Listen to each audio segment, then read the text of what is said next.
Greetings, love warriors. Greetings, love icons. How is everybody this evening? I'm so excited to catch up with everybody. You guys, I've been looking forward to this for the past 5 days or so. And, it's always so interesting how every time I'm planning to speak about a particular subject, whether it's in a class or on a live or whatever the case may be, that thing starts to play out in my life and gives me a deeper understanding of the subject matter at hand. It's really pretty cool. It's really pretty cool. So, of course, for the last week, as I've been preparing to talk to you guys tonight about unlocking deeper connections, things have been happening, and I've been unlocking a deeper connection with myself, which allows me to unlock deeper connections with those in my circle around me. Right, y'all, bear with me just a second. Okay, thank you.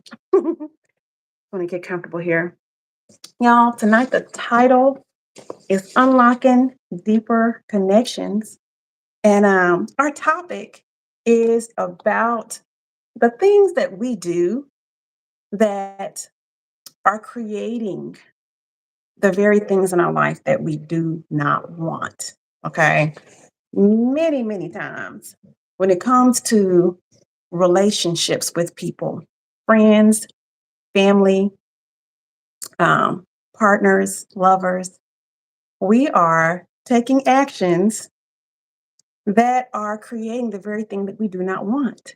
And those actions are motivated by our fears. Okay. So, for those who don't know, my name is Pangia Northstar, and I love to teach about attracting love energy.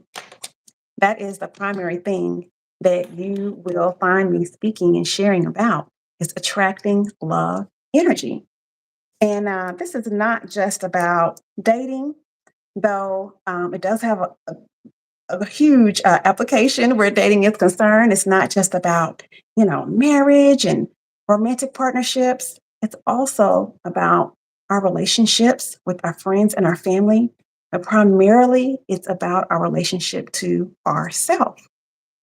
Attracting love energy is for the purpose of healing yourself, healing old wounds, healing past traumas so that you can live a fuller life, so that you can attract the things into your life that you actually want. Okay, attracting the love and the life that you actually want. How does this work? Well, when you attract love to yourself and even showing love and compassion, extending love and compassion toward yourself, you are helping to clear and eliminate trapped trauma that is just hanging out in your energetic fields. Okay. And if you guys are not, for those who are not familiar with what I mean when I say your energetic field, this is what you also may hear called in layman's terms is aura, your aura. You may hear people saying that, or your vibes, right? But scientifically, this is called your biomagnetic field. Okay. Yes, we are always with ourselves, Miss Fortitude says. Absolutely. Right. So the things that are in our energetic fields draw more of the same. Okay. So what we want is for love to be in our energetic field. Okay. Yes, Miss Fortitude says might as well learn to love ourselves. That's right. We're always with ourselves, so we might as well learn to love ourselves. Absolutely. So what we are teaching on is based on the laws of attraction. Okay. And for those who are not familiar, or just need a reminder, the laws of attraction state that um, we are always attracting to ourselves into our lives matching frequencies. Okay. So we're always attracting things, people that match our energetic frequency. Okay. So we want to begin to explore, how does this apply to our lives, right? On a daily basis, and we want to take it from being out here, some kind of idea that's just like kind of woo woo or out in space, or just like an idealistic, to making it real into our everyday lives. Okay. And incorporating these principles and this knowing into our everyday lives, and begin to examine what we feel, what we think, how we behave, right? And begin to get this principle, this law of attraction, which is a universal law. We want that working in our favor, because it's working whether we acknowledge it or not. It's working. It's always at work, right? So we want um, this universal law working in our favor. So tonight we're talking about unlocking deeper connections with other people. So let's get into it. Um, Unlocking a deeper connection with other people requires unlocking a deeper connection with ourselves. Okay. So I am gonna be using as examples things that I hear people say and see people doing, things that I've done myself, things I've experienced myself. Okay. For those who don't know, I am what's called an energy worker or energy healer. Um, this is one of the things that I do as part of my life's mission, as part of my life's purpose. So I spend a lot of time talking to people. I spend a lot of time talking to people and coaching people through situations that appear to be about another person, but it's actually about themselves. Okay. So one of the things I noticed that made me want to speak on this subject is how often we're doing things that actually draw the exact result that we do not want. Okay. I'm going to give an example. We're going to jump right into it here. But this example of what I call the fear and retreat loop. Okay. The fear and retreat loop. Okay. The fear and retreat loop is a looped pattern of thinking, feeling, and behavior that causes us to do it, like it allows us to create exactly what we don't want, which I'm going to use this example of abandonment and betrayal. Abandonment and betrayal. Okay. Many, many, many, many people, it's so common for us to have a fear of abandonment and betrayal, a deeply rooted fear of abandonment and or betrayal. Okay. Both of these stem from fear of being alone, which is pretty natural also, right? Pretty common. And this deeply rooted fear of abandonment or betrayal, when your idea that you're going to become alone, um, or end up alone, as they say, when your fear that this is going to come through abandonment and betrayal, when that's your fear that that's the way it's going to happen to you, that is almost always, almost always. I've yet to see when it wasn't rooted in something that happened when you were very young. Okay. Something that happened when you were very, very young. Something that you experienced firsthand, something that happened that made you feel that you were abandoned or betrayed, or if you saw this happen to someone, okay, a loved one. All right.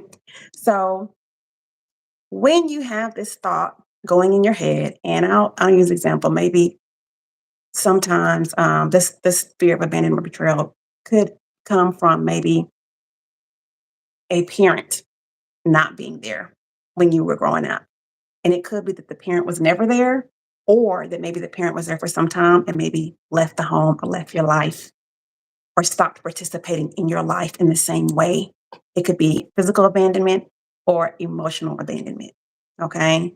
It could be betrayal in the sense that someone really like turned on you and went from being a supporter to someone that was like working against you. Or you could also get a feeling, develop a fear of betrayal if someone that you held high up on a pedestal, say maybe you thought they just had, excellent morals. You saw this person as being someone of high moral character, and you looked up to them for that reason, and then you kind of became aware that they were not who you thought they were. And if this was like a person that was like foundational in your life, that can rock your foundation, right? So it's just an example of some of the things that can cause a fear and betrayal, a fear and or betrayal fear. Okay. Now, what happens is this creates a subconscious tape. It creates this tape that's playing in the back of your mind that's saying, don't abandon me, don't abandon me, don't betray me, don't betray me. Any moment now, I know you will abandon or betray me. Okay. These are the type of thoughts that are running in the back of the mind of someone who has this deeply rooted fear of abandonment or betrayal. Okay. And when I say this is a subconscious tape, I mean, this is a tape that on the surface, you may not realize. I mean, you may not really be hearing those thoughts or experiencing those thoughts on the surface of things. You may not be aware of this, but it could be in the back of your mind, something that you're repressing. And for some people, it is, something that they are they're very, very aware of. But the more aware you are of it, once you become aware, you now have an opportunity to act differently, okay, to address that issue and act differently. Okay. So what happens is these tapes playing in your mind motivate your actions. Okay. They motivate your actions. And you now become this person who is always on the lookout for abandonment or betrayal. Okay. You're always looking, you're kind of always expecting that that is what will happen next. Okay. So if that sounds familiar, throw some hearts in the chat. Okay. Most people with these tapes are going to react in one of two ways. Okay. They're either trying really hard to to earn loyalty by proving their own loyalty to people. They're just these super loyal people, always trying to prove their value and their worth and their loyalty in order to maybe prevent the people, the person, maybe it's the object of their affection, maybe someone they're involved with, trying to prevent them from abandoning or betraying them, right? And or the individual also may never quite really let themselves get attached, get too close to people because they're working with this subconscious belief that any minute this person is going to abandon or betray them. So, as a means of protection, you just don't let yourself get too close. Okay. This used to be me big time, y'all. This is a big one. Okay. So, because you fear abandonment or betrayal the most, like I said, you're always on the lookout for abandonment and betrayal. So, uh, the moment that you see something that looks like the precursor to abandonment or betrayal, you begin to act as though that is the case. Okay. You begin to say maybe you push them away. you begin to go ahead and push them out the door, push them out of your life. Okay. Somebody said that sounds like me. Mm-hmm. If questions come up for you guys during this conversation, please ask the question, put the question in the chat, put a put give me a heart in the chat to let me know if these things do sound familiar or that if they're helpful. All right. So maybe begin to push them away, or you become the abandoner, right? You push them out or you pull away yourselves. A lot of people who are ghosting people, this is actually why. This is what is motivating that behavior. Okay. It also could be that you just hop into action, begin to do the things that you would do if that person abandoned or betrayed you. This could be um if it's a relationship, this could be you jump straight to, I'm coming over there to get my stuff, you know? Or you go ahead and just like break on them, just like go off, like speak them out, you know? You go on the attack, that's part of pushing them away, right? You can just assume the worst, okay? And it may not really even be the case. That may not be what's happening. Many, many times it may be that this person is not about to abandon or betray you, but you're reacting as though they are because you expect that, right? So, what happens? You react this way. You react this way as though they have physically or emotionally abandoned or betrayed you, right? And what does that person do? If that person is not a great communicator, if they're not able to see through your smoke screen, your fear screen, right? We're going to call it a fear screen. If they're not able to see through that, if they become offended, or if they have the same fear themselves, they are going to strike back, either by also pushing you away or by pulling away themselves, right? And they may actually then react in a way by doing something that does actually constitute abandonment or betrayal, right? So this happened, I'm thinking of a particular time that this happened with me where I could recognize that my loved one was having this type of reaction to me, you know, thinking that I was going to abandon or betray him. And he responded like, I'm coming over there to get my stuff, you know? And my first thought was I could be like, hey, let me just put your stuff on the porch then, right? And I actually was like, really? That's what we're gonna do? And he stayed with it. Yeah, I'm gonna come over there and I'm gonna get my things, right? So my first emotional reaction was like, okay, well, if you're in that much of a hurry, I could put it on the porch, you know? And then I took it back and I said, you know what? I'm not going to do that. What if it rains? I'm not angry with you. You know, can we talk about this? Right? So it's about that person's ability to respond, in that particular situation, because this happened at a time in my life where I was already engaged in my work, right? I was able to say, hey, you know, I'm not gonna put your stuff on the porch.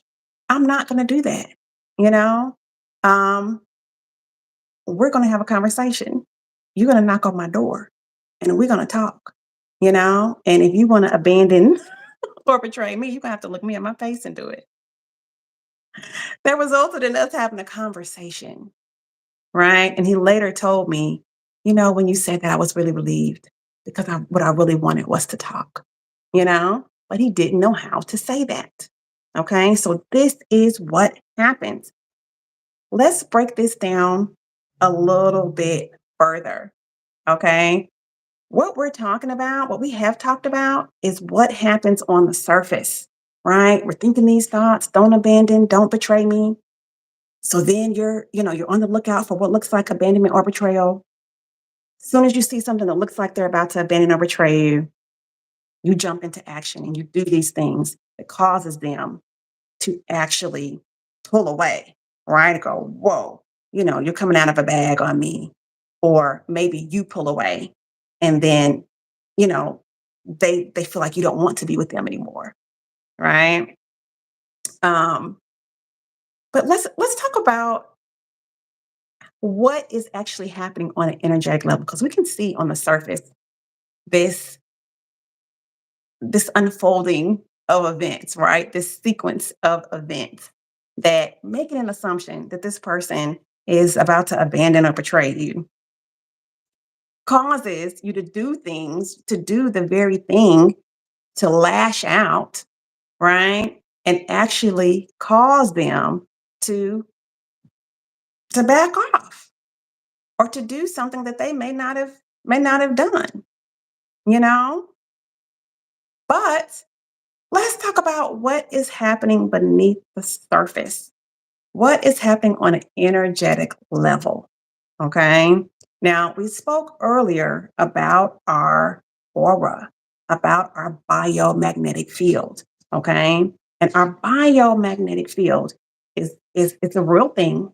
It's all around us. Okay. It's at least 6 feet out from your body.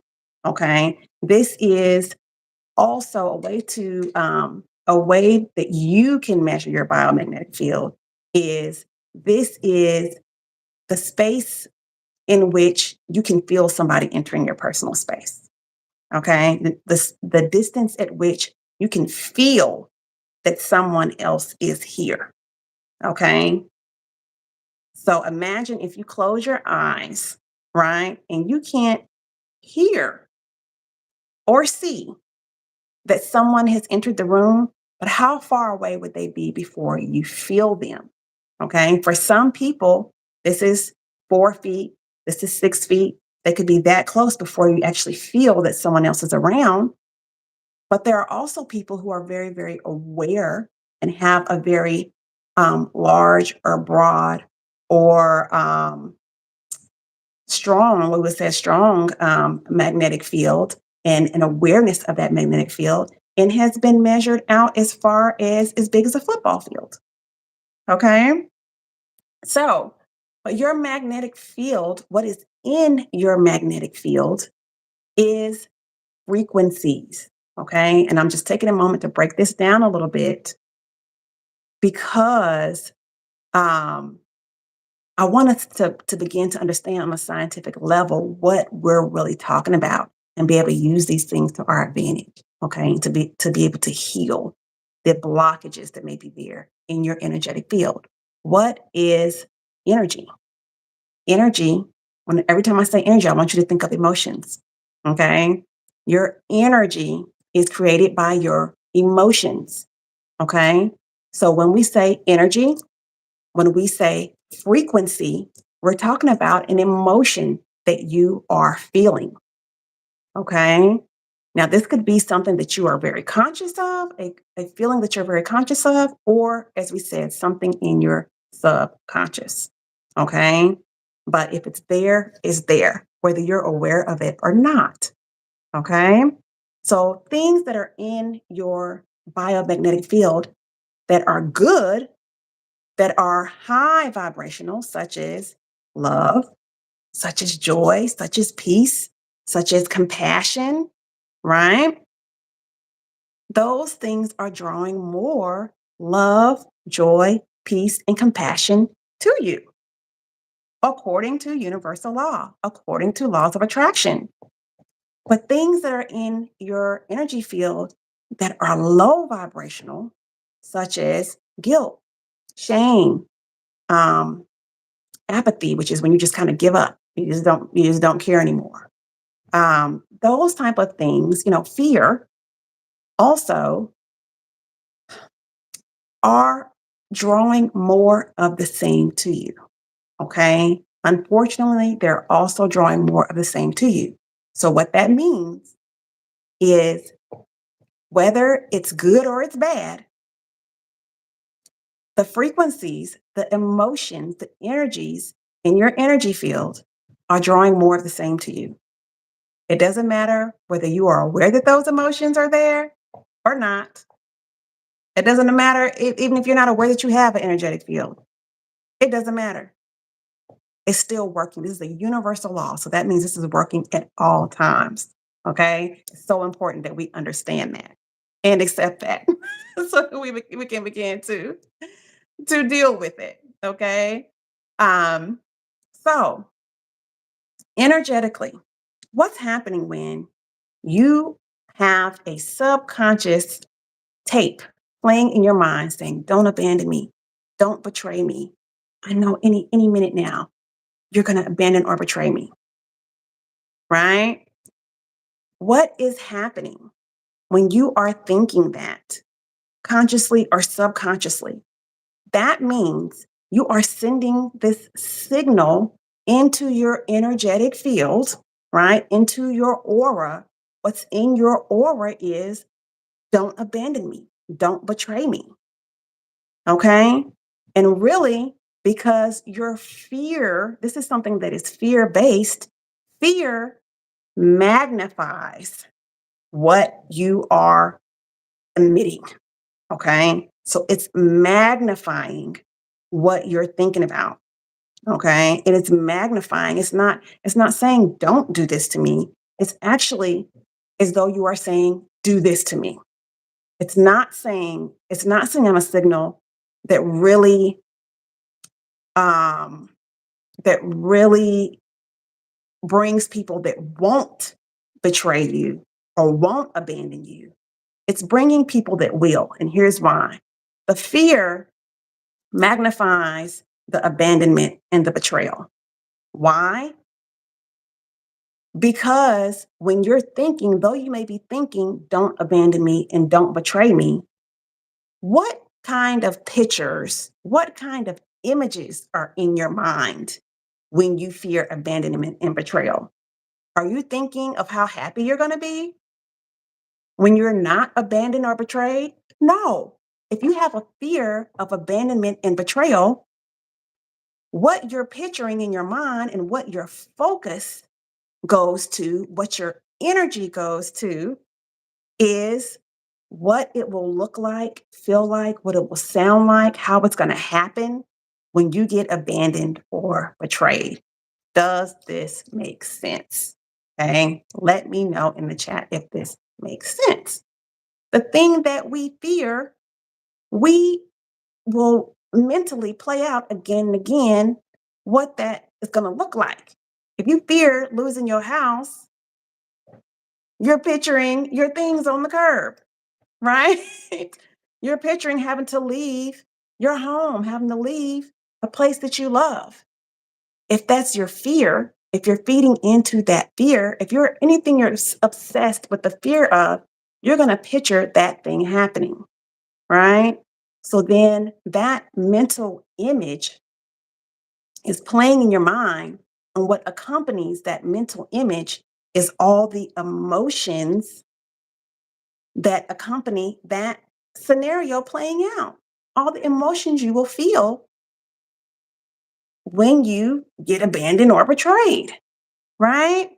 So, this only makes sense that the feelings that are actually in your energetic field when you fear emotional abandonment, physical abandonment, or betrayal is the feelings that you would feel if you got abandoned or betrayed. So these emotions of having as though you have already been abandoned and betrayed are just sitting here in your energetic field. And what does that attract? A matching frequency. Okay. So this means you are either attracting people that will abandon or betray you, right? Because if you just picture these words floating around you, abandonment, betrayal, that's what you're calling in from the universe, right? So you're going to attract people that will do that to you, and or you're attracting people that also fear the same thing. Okay? And many times that person that does or will abandon or betray you, they're doing that because they fear that you're going to do it to them first. Okay? They fear that you're going to abandon or betray them. So, as we talked about earlier, they're going to interpret something that you do. They may interpret something that you do or say as the precursor to abandonment or betrayal. And they abandon or betray you first because they have walls up against abandonment and betrayal. Okay? So it's like this loop, this never ending loop.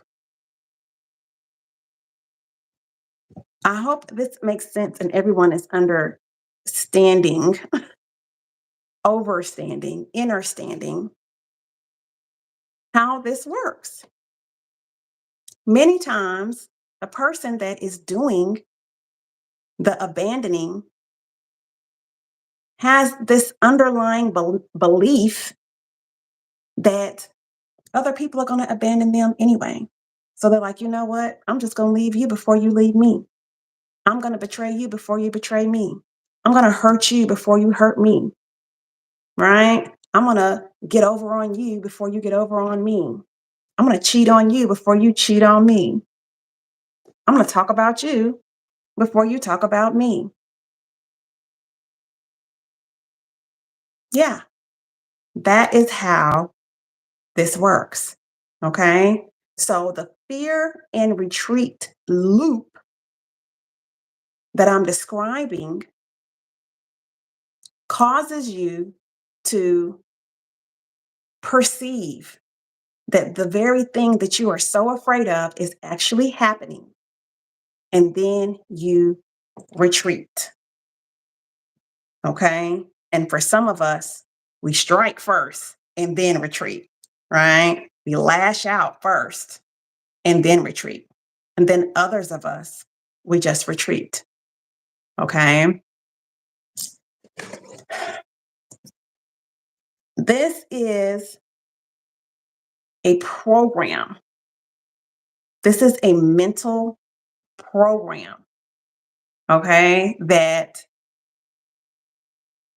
is just like a computer. You know, if you have any experience, even if it's a light experience in ever writing a computer program, there are commands that are entered into the program, into the computer. That when this happens, you do this. This equals that. Okay. So when you program a computer that this equals that, no matter what else happens, if this equals that, the computer is going to perform that function. Okay. And many of us are allowing a program, a mental program, a loop to control our lives and to control the way that we relate to other people. Okay. If this makes sense, give me some ones in the chat. Put the number one in the chat. Okay. If you guys have questions or comments, please add your questions or comments. I will answer questions. Okay. I want to talk to y'all about how you can interrupt this loop. Okay. The ways that you can interrupt this loop. All right. There are a couple different ways you can interrupt this loop. Let's talk about what if you are the person with the tape playing. Okay. I spoke a little bit earlier about how I reacted when I realized that a friend of mine had a loop playing, right? I was able to say, hold on, we're not doing this. We're not going to text back and forth a bunch of crazy stuff to each other. And then I'm just going to throw your stuff outside and then, I'm fulfilling exactly what you think I'm about to do. No, we're not going to do that. We care about each other. We value one another's presence. So let's act as though we value one another's presence, right? But what if you are the person with the loop? Okay. And if that is the case, then listening to everything that's been said so far, these things have probably already began to resonate with you, as we say. They resonate, which means that's a frequency match. Okay. So if what I'm saying resonates with you or what I've said sounds familiar to you, you likely notice, you may notice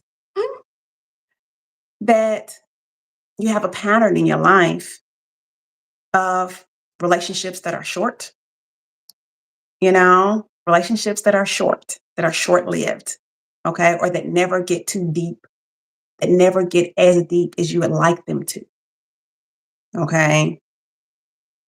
The reasoning for that is because human relationships run into challenges. If both people are being real, okay, there is going to be a point at which you disagree on something, at which you don't see eye to eye on something, okay? If you don't see eye to eye on something, if a need of yours is not being met, and the only thing you know to do is to react based on, oh, you know, it looks like, here we go, here it is, this is it, XYZ has happened, you know, say, you spoke up about something that that person, didn't like, and you're thinking, oh, this is it. They're about to abandon our friendship. They're about to abandon our relationship. They're about to throw me away. They're about to betray me, right? If you react based on that assumption and you react badly, you're pushing people away, you're, lashing out, or maybe you stop communicating, then yes, you're going to have this long history of friends that are no longer friends, family members that are no longer close, relationships that didn't work out. If you know within your heart that you are the common denominator and that your actions may be causing this, you have a choice, right? One of the first things I would ask you to do or advise you to do is to identify the fear. What is it that I'm afraid is going to happen? Am I cutting people off because I'm afraid they're about to abandon me? They're going to, just stop being there for me. They're going to pull away. They're going to stop supporting me. They're going to stop answering my phone calls. They're not going to come around anymore. They're not going to want to get to know me any deeper. Um, they're not going to, continue the friendship or the relationship. They're going to betray me by talking bad about me to the rest of the family or to our other, to our friend group. Are they going to betray me in this romantic relationship by cheating, lying? What is the fear, right? What is the fear? What is it that you're afraid is going to happen? Once you are able to identify what it is that you're afraid is going to happen, I want you to ask yourself, When did that happen? When did that happen to you? When did someone abandon you? When did someone leave you feeling abandoned? And I'm specifying feeling abandoned because sometimes people can physically be right here, but still abandon us. A parent, for example, may not be emotionally present with you anymore after the divorce, right? I'm just giving an example. If your parents divorced when you were young and that changed your relationship with one of the parents, they may have been physically there, but the emotional closeness may not be there anymore. That can create feelings of abandonment. I know for myself, when my parents divorced, my relationship with both of my parents changed greatly. One of my parents was not physically there anymore. My other parent was physically there, but emotionally gone. Okay. As an adult, I now understand that divorce takes a lot of out of a person. Divorce is like a death. But as a kid, you internalize that and you feel emotionally abandoned. Whether you have, he's not going to have those words, but that is the feeling is that, oh, you can be very close. You can go from feeling protected and safe for the person to feeling like you don't know the person, right? So ask yourself, if it's a fear of abandonment, when did I get abandoned? When did I feel abandoned? What is the youngest age, the earliest stage of your life for which you remember feeling that feeling? When is the earliest age, the earliest incident you can remember of feeling betrayed? Okay? Ask yourself that question. When you've identified what that earliest incident was, you can now begin to notice, where do you feel that in your body? Okay, now we're going into the energetics of it. Where do you feel that in your body? Okay, now quickly, let's talk about the chakra system because this is why we ask, where do I feel it in my body? Okay, now, if for instance you feel this in your chest, this just feels like, oh, a big heartache. That's your heart chakra. Okay, heart chakra. Okay, a chakra is an energy center. Okay, it has to do with love and compassion. This could be romantic love or family or friend love, familial love, attachment. Okay, feelings of abandonment. Yes, we may very well feel that in our heart chakra. You may also feel feelings of abandonment in your sacral chakra, which is in your pelvis, okay, just below your navel. You may feel a deep sense of grief there, okay? It may bring up that type of feeling in your body, in that area, an awareness of that part of your body, okay? It's very common, all right? Um, a good example of that type of grief or abandonment or betrayal may be, say you had a child with somebody and that person just bounced, just left, left you feeling betrayed, left you feeling abandoned, or really, in fact, physically left, physically abandoned you. Okay. Um, that would be a great example, if it has to do with that romantic relationship of a sacral chakra injury or energy blockage. Okay. If your earliest memory takes you back to your childhood and it's something that happened in your home, something to do with your family of origin, which is the family you grew up with, mom, dad, brothers, could be your grandmother, whoever was your original family unit, many times this results in a root chakra blockage, injury, imbalance. There are many ways you can speak of it. Okay. But your root chakra, which is actually located in the area of your genitalia,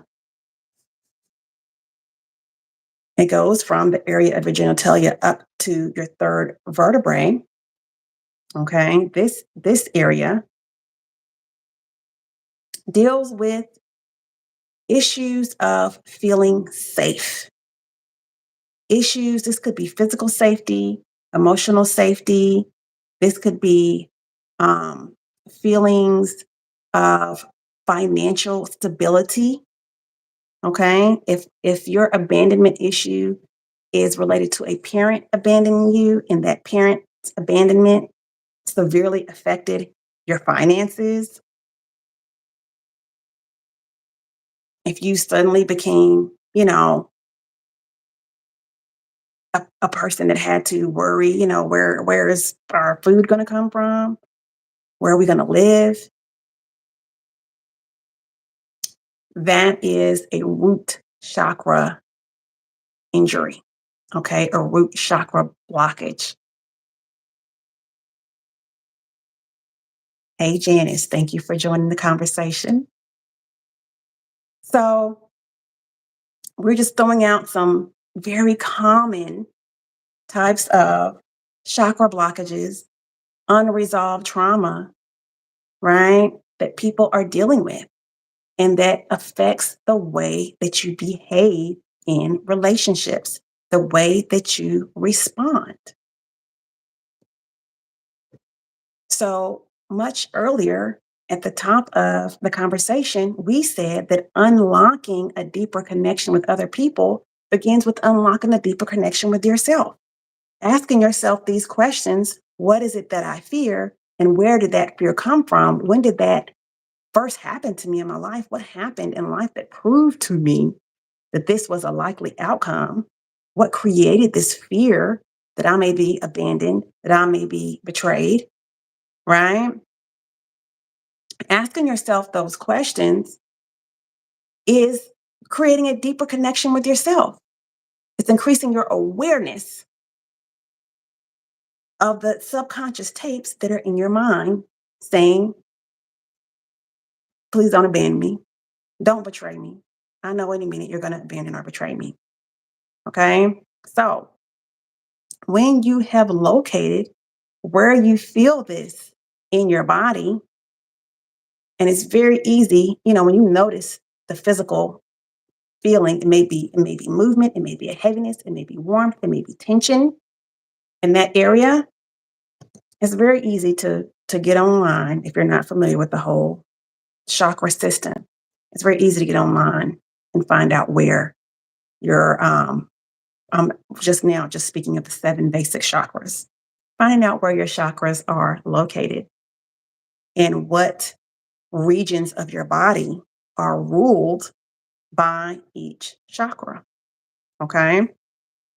This is also something that we teach heavily on in my class, Seven Centers of Attraction. Okay. So now, you guys, once you have located what chakra is injured, is blocked, you can begin to work on that chakra. Okay. This is something you can do with yourself. There are so many different ways to do this. Okay. Now, One of the things that you can do in your daily life, and we're not going to go too deeply into how to do the energy work. This is just not the platform for that. But I will say that you can work on those blockages through meditation. I would suggest working with a professional, someone like myself that is, an energy healer, energy reader. You can get a Reiki session, or you can doing visualizations, guided visualizations helps with this, meditations, learning these methods to help clear that energy from your system. It's very important. Talking about it does help also, okay, such as talk therapy, cognitive therapy, which was great for me, but some people find that it only gets them so far. I loved it, but I did also find that it only got me so far. Talking about it is good because it helps you get an understanding. When I think about cognitive therapy and what it did for me, it was like I use the metaphor of it was like if I had photos, what are those old Kodak Polaroids of different incidents, different moments in my life. If I had those photos and laid them out in order, in the order in which they happened in my life, and they helped me to sort through, different issues, different things that happened, different traumas. It was like that. Okay. And it helped me to understand. So it may have helped me to even identify that I had something like a fear and retreat loop happening in my life, in my mind, in my behavior, right? But it did not help clear the energy of it. It did not help me do away with it. It did not remove the stain in my energetic field. Okay, so that is the purpose of identifying the energy. Then you do the work. Address the energy of it, address the emotion. Okay, through meditation, through visualizations, through you may decide to do Tai Chi or yoga. Okay, very important. But as you work on that blockage, then you will find yourself able to react differently when these situations come up. Okay, and reacting differently may look like this. Well, I have a fear of abandonment or betrayal, or I recognize that I used to have a deeply rooted fear. Now I've dug up some of those roots. I don't have as much of a fear, right? If you are, let me say this, let me back up just a little bit. As an energy worker, as an attraction coach, I'm going to say this part, as an attraction coach, which means that I coach people through issues like this and talk to them about, hey, here's what this is drawing. Here's how you can flip that energy around. Get those laws of attraction working for you. Okay. As an attraction coach, I would tell someone who has a deeply rooted fear of abandonment or betrayal and feels that they're having, experiences in their life that support that fear, that are showing them that, yeah, this is true, man. People are not going to fight for their connection with me.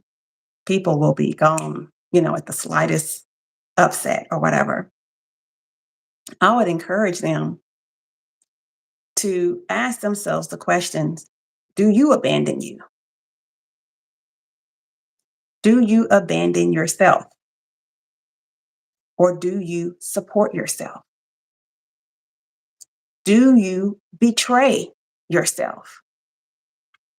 Or are you loyal to yourself? What in the world does that mean? Again, if there are comments and questions, we're about to wrap up. So if you have comments or questions, I want you to ask now. But betraying or abandoning yourself can look like this. This is an example that I've given. in some of our talks, okay? Some classes. Betraying and abandoning yourself can look like this. When you meet somebody new, right? And say you're meeting this new person at a time in your life. Say you've been single, you've been doing all the things that you promised yourself you was gonna do better. You've been eating better, you've been going to bed on time, you've been journaling, you've been exercising. Oh, you're doing you, right? You are supporting yourself in all these ways, right? And you are doing so on a schedule. Greetings, greetings, greetings, greetings. Thank you for joining the conversation. You are doing so on a schedule, right? But now you meet somebody new, and they are interesting, and they are fine, they are attractive, and they are giving you attention, right? And you're enjoying this attention, right? So slowly but surely, or maybe even immediately, you begin to break that commitment that you had established. You begin to break that schedule you had established. Instead of journaling, you're up on the phone all night. Does learning how to detach help? Rephrase your question because I want to answer this question. I don't want to make, but I want to make sure I'm not assuming what you mean by learning how to detach. Go ahead and rephrase that question for me, please. Um, when you begin to break those habits, those things that you were doing that on a schedule to support yourself. That is self betrayal. When you stop doing those things and replace those things with the time and attention from this person, rather than prioritizing those things that you were doing for yourself. That is abandoning the things you were doing to support yourself, right? So when you abandon yourself, you are sending out that signal of abandonment. And many times you are abandoning those things you were doing for yourself because you're so afraid that you will never have that person that is here for you and that loves you and that is committed to you. So the moment that it appears you got this opportunity, boom, you latch on to this person and abandon you. Instead of saying, hey, you know what? I'm about to work out now. Can I call you when I'm done? You just go on and stay on the phone, right? That's motivated by the fear that you'll never find the person that's going to really be true and loyal to you. On the other hand, when you stay committed and you stay loyal to the program you've already got going, now your energy says, I am worthy of commitment. I am worth being loyal to. What I have going on in my life is valuable. It's worth being a part of. And guess what that attracts? People who will be committed to you, people who want commitments, people that will be loyal, right? Let's look at some of these comments. Yes, that's a great affirmation. I will not betray. I will not self betray. Yes. Learning how to let go of outcomes. Oh, okay, so we've got the rephrasing of that question. Learning how to let go of outcomes. So we had a question earlier, does learning how to detach help? And the clarity brought to that was when we're saying learning how to detach, we mean learning how to let go of outcomes.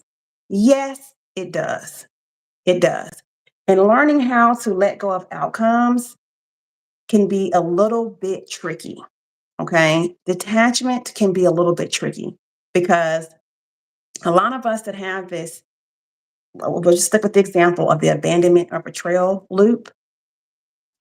As I mentioned earlier, we have this thing that we do where we just never really let ourselves get so close or get attached to begin with. right? Because that's the defense mechanism. Okay. So sometimes learning how to let go of outcome, it's easy to tell yourself, I don't care what happens. I don't care, forget them. I don't need them. I don't want, they always, and they just, and yet that's not letting go of the outcome. Okay. There's a difference. We want to make sure that we're bringing the right energy to it. Okay. So I'm going to give the two examples, right? There's a lot of people running around saying, I don't want no relationship. I don't want no, I don't want no man. I don't want no woman. I don't want this, and that. I don't want one because you really do. You really, really, really want it. But you're afraid that this will never happen for you in a way that is long lasting, that is fulfilling, that is equitable, that is an equal, represents an equal energy exchange, right? And many, let's talk about the decentral men movement. We can bring that into the conversation. You know, absolutely nothing wrong if you are truly letting go of having your life being centered around the idea that you'll one day have a man. Okay. But a lot of what I hear, you know, that is hashtagged or, labeled as part of the decentral men movement is really a lot of disappointment, a lot of fear, a lot of, it's fear-based, it's reactionary type of actions. Okay. So saying that, um, if you truly let go of the outcome, here's what truly letting go of the outcome looks like. Okay. Truly letting go of the outcome. Let's stick with the example of relationships. Truly letting go of the outcome is, hey, I know that because I am committed to me, I know that because I will not abandon me, I will not abandon my goals and my dreams. I'm going to continue to work toward my goals and my dreams and the discovery of myself. I will not abandon the process of the unfolding of my own soul. I will continue to get to know different sides of me and improve myself. And I'm not going to put anything above that because I know I'm going to always show up for me. I'm not going to betray myself by failing to speak my mind or going along with things that really aren't okay with me, right? I'm not going to abandon my goals and dreams in order to go fully support someone else's goals and dreams, right? Because I know these things, I have full confidence in these things. I'm fully committed to doing these things every day of my life. If this relationship doesn't work out, I'm still going to be okay. I may be disappointed, right? I may be disappointed. Real talk. I'm not going to pretend that it's not disappointing, right? But I know in my heart that because I'm going to keep showing up for myself, I will heal past that disappointment. I will learn from that disappointment, right? And if it's a healthy situation, in order for us to do so, we'll likely even remain friends. It doesn't mean I'm going to lose that person from my life, you know, but I'm not so attached to the idea that this person is here to be my life partner that if they don't turn out to be my life partner, to want to be my life partner, or they don't turn out to be a suitable life partner, right? If we discover along the way that this is actually not a suitable life partner, things don't shape up that way, I'm not going to try to force it. I'm not going to turn my back on what I know really will work for me, the characteristics of a good partner for me, right? I'm not going to turn my back on that. And it's not, so I'm not going to try to force something that doesn't fit because I know I'm going to keep showing up for myself. I'm not going to feel empty. I'm not going to feel like less of a valuable person, right? And like I said, if it is healthy, we'll very likely still stay friends and I can still benefit from the positive qualities of that person. but I know either way I'm going to be okay. That's what detachment from the outcome really looks like. It's not going to make or break me. I know that I'm going to be okay. I feel secure that I'm going to be okay, regardless of how this turns out. I trust that the universe is working in my favor, right? What it doesn't look like is I can't stand him anyway. I can't, and I don't want, and they ain't, because men ain't.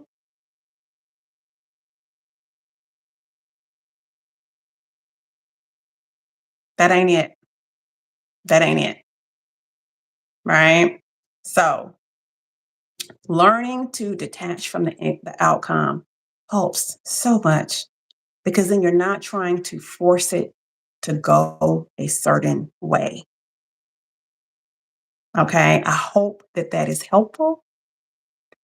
Um, yes, I also see the comments about the defense mechanism of preparing yourself for that letdown. Yes, yes, that is a big thing that people that we do, right? You're kind of telling yourself, ah, well, it ain't all that anyway. That person ain't all that valuable to me anyway. Or start, making a big deal out of the things that you didn't like about them anyway.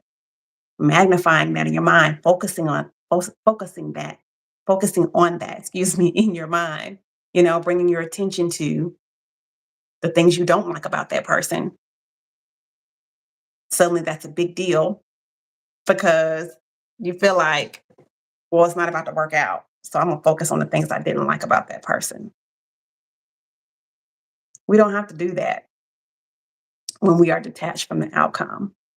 We don't have to do that when we are not dependent upon that person for our feelings of feeling loved, of feeling valued, right? When we're not depending on them for to bring meaning to our lives,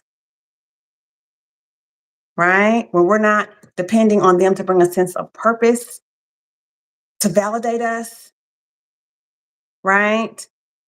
A lot of times, people are it's very common in our culture to be obsessed with the idea of having a relationship, having a partner, not because you're really focused on, hey, I've got XYZ to accomplish in my life, and it would be great, to have someone here cheering me on or supporting me or, helping me to accomplishing that with me or share it with.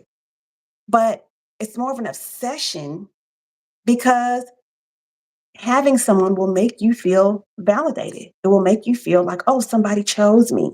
So that means I'm worthy of being chosen. Well, what will happen if you choose you? Have you chosen you? That's my question tonight. Have you chosen you? Have you chosen to get to know yourself the way you would get to know someone in a new relationship? Have you chosen to spend time with yourself, spend money on yourself, invest time and energy into yourself the way you would someone else that you love? Think of all the ways and let your energy flow out and the way you become externally focused when you're falling in love with someone, right? Yeah. The way that you really want to cook for them, for those of us who like to cook. Cooking is one of my love languages. Cooking is one of my love languages, right? What if you really just cooked your favorite meal? What if you um, studied and found out what foods and how to prepare them, foods that would help you with some health concern that you have or something that you want to present, something that runs in your family, right? Yeah. Blue Lotus is saying it took a long time. Yes. Yes. It can take a long time to get there, but it's so true. What if the way that you would, support the dream of and encourage and cheer for someone that you love? What if you did that for yourself? What if you encourage yourself that way? What if think of the ways in which you shower love on a loved one, a romantic interest. What if you did those things for yourself? And I mean, prioritize doing those things. I mean, put it on the calendar. And if someone asks you to go do something during the time that you've committed to cooking that meal for yourself or working out or journaling or meditating, then that's a no. I have plans at that time. What about the next day? That's called prioritizing yourself. That's called not abandoning yourself, not betraying yourself. And then your energy changes. The signature frequency in your energy field flips. You're then emitting, instead of that tape that says, don't abandon me, don't leave me, don't betray me, you're now emitting, I'm worthy of commitment. I am worthy of loyalty. I am committed to me. I will not betray me. Why in the world would you ever betray this mission? Right? This is worthy of being a part of. I'm excited about being a part of this. Right? I'm excited about seeing what happens next in my life. So then you begin to attract people that are excited and invested in what happens next in your life. Okay? So, unless there are any other questions, we're going to close. We are over our 1 hour mark. My goal is to do this for 1 hour every Tuesday, every Tuesday night, 6:30 p.m. Central, 7:30 p.m. Eastern. Okay. We're going to have a new session of the new way to attract love, which is one of the classes that I love to teach. It's going to be, thank you for all the hearts and all the love, all the support in the chat. I really appreciate that. June, I keep saying January, June 29th, we're going to have a new way to attract love session live. Okay. We're going to be advertising that on Eventbrite. I'll be putting posts up on Instagram. I'll be talking about it. There'll be plenty of opportunities to register and become a part of it. Okay. The new way to attract love is a class that teaches you how to apply the laws of attraction to your love life. Okay. And we put the love life out front because as an energy worker, as an energy healer, anytime I do readings for people, people want to know, well, what's going to happen with my love life? That is, the biggest thing that people ask about and that we're most excited to learn about. But I want to tell you that the same principles that you're going to apply to attract that type of love are the same principles you're going to apply to attract all kinds of love into your life. So, friend and family, familial love as well. And welcoming love and abundance, healing energy into your life also attracts all the other things that you want into your life. It's the same frequency. The frequency of love is the frequency of abundance, which is the frequency of water, which is the frequency of sunshine, which is the frequency of forgiveness and compassion. These things are inspired by love. Okay. So we're going to do the new way to attract love on June 29th.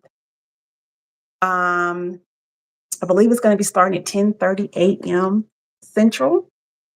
So look out for announcements for that. And thank you guys so much for joining me tonight. I will see you next Tuesday at the same time, 6:30 p.m. Central, 7:30 p.m. Eastern. And thank you, love magnets. I love you guys. Peace and blessings, love, joy, healing, compassion to all my love magnets, all my love icons, all my love warriors, lovers and friends. I'll see you guys next week. Thanks so much. Peace.